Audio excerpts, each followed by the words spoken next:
It's killed more people than probably all other diseases combined.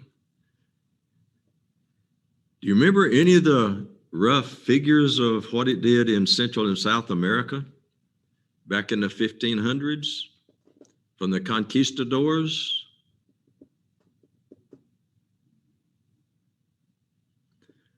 And you don't have to put these numbers down, but wasn't it Mexico? They said that the conquistadors used it to conquer the people in Central and South America.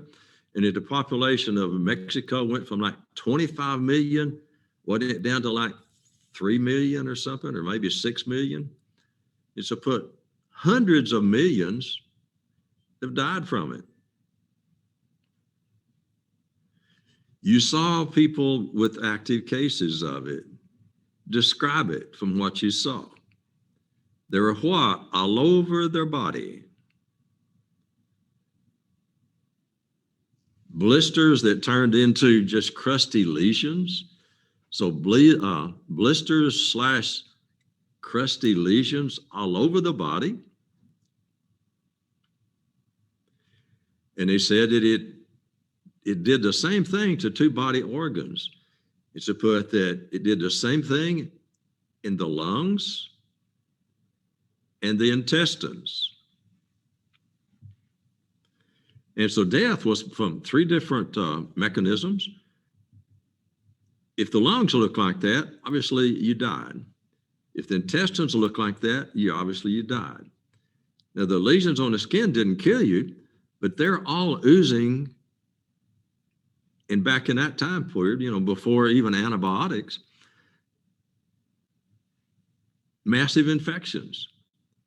So very few survived it. So those people you saw, those were super rare. Very few survived it. Those that did, remember seeing the pictures before smallpox and after smallpox? They're massively scarred. They're scarred for life. Was it easily transmitted? They showed an instance of how easily it was transmitted. Was it airborne? Yes, but it was airborne.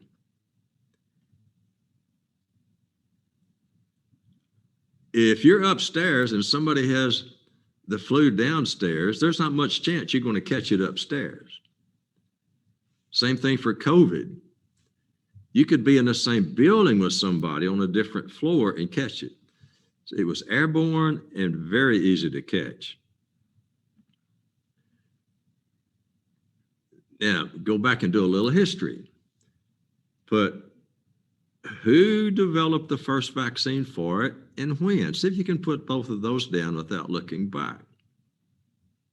Who did the first vaccine?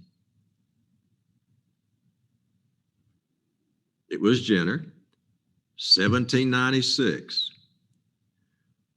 What was the vaccine Jenner used? Cowpox. Cowpox lesion. Yeah, cowpox was the vaccine. Remember, vacca was the Latin word for cow, and he called it vaccine.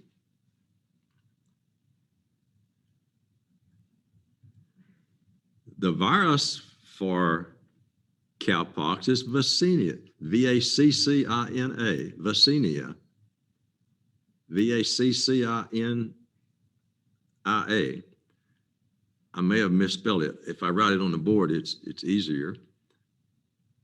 And I didn't give you that, but I asked you that on test 1 to see if you could transfer something you learned one place to somewhere else. If you knew it was cowpox, cowpox wasn't over there. And when you saw Vaccinia, you should have thought of vacca, cow, and that's what he used to call it a vaccine. There was the one, another that you had to transfer. You learned something here and you had to put several things together. So anyway, that was to see if you can do that. It's a skill you're going to have to develop. But that the last case naturally occurring was 1977. You actually saw two different videos. The actual guy, he was a healthcare worker and he survived it. The last death from it was 1978. Remember the girl that got it upstairs? It's a 1796. 77 was the last case. 78 was the last death. But 1979 was the last time the vaccine was readily available.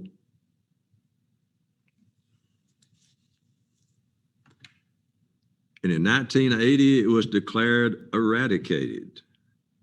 We're not quite through with it, but we're out of time. So we will call it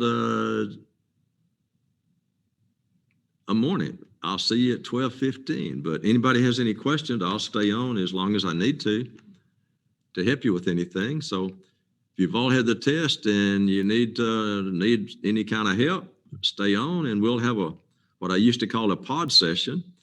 If you need tips on what you need to do differently to do better next time, I have some questions for you to maybe get you to the point that you'll be successful.